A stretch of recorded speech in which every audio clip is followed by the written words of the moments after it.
Ningizimu Afrika sibingelela ke imoya iphansi njengoba nisibona isimo sinje owesilisa lokusolakala ukuthi wathatha impilo yakhe ngokuthi azihenge kusolakala ukuthi iyo intambo le ayisebenzisile angikwazi ukusondela kahle ikakhulukazi njengoba le ndawo sesiyithatha njengane crime scene angifuni ukuthi mhlawumbe umuntu agcine tempera with the crime scene icathulo zakhe lezo kusolakala ukuthi izakhe lezi icathulo nizibona lapha ya angazi noma izovela yini lo yaphisana wentambo sele lapha esihlahleni lento lesigameko lesibathi senzeke khona namhlanje kuseni ngomhla ka10 kuMarch ku2026 la endaweni yase Diepsloot kodwa akangikwazi ukuqhubeka nokuningi ngoba ikhona insizwe ezibonele lento eyenzeka but ngicela usondele umele ngalapha khona lapha ungasondeli kakhulu okay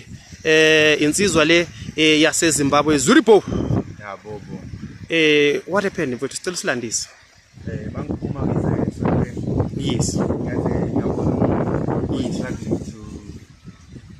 to break yes when the time we saw the person saw the rope he was trying to struggle the time we saw him he tried to help him cut the rope yes yes yes time when he fall down he wasn't just like okay not alive. Man the time ni cut that rope kuyena he was still alive or besekashonile lo muntu bekangasaphili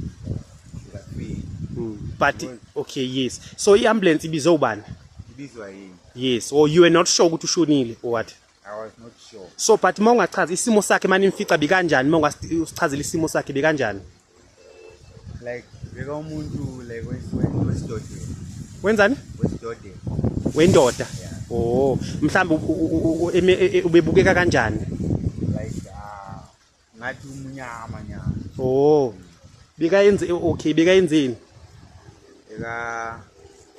beka sikakela ubeka sigakelile ubesekazimushile oh wenza amagaga okay so mama nimthula lapha nasenabizi ambulance oh time was gone okay they check umuntu yabona udawa saphila yini manje wabonile udawa umuntu lo bekashonile ukhulume ngenote uthe ikhona lapha inote nifica inote abeka ibhalile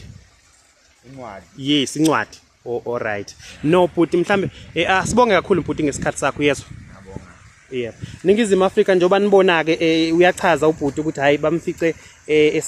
bathi bebeke ngikho ukuthi besaphila noma eseshonile ingakho baye babiza ambulance embe kuba sebemehlisile emthini kwafika kabe ambulance yibo kabamdeclare njengomuntu oseshonile incwadi kasikwazi ukuthi njengamanje siyivule noma siyipublish la kunini kakhulu njengoba engazi kubuke engazi ukuthi kuzwakala engazi ukuthi container kakhulu izinto ezipersonal kakhulu so sizolinda ukuthi okungenani kufika umndeni bese sicela imvume yomndeni ukuthi singayivula yini incwadi leyo ngisolakala ukuthi icathulo zakheke lo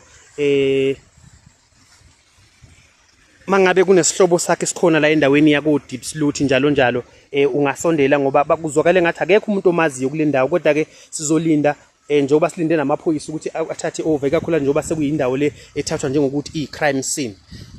sibonga kakhulu endabeni zabantu uzakhele Mchunu.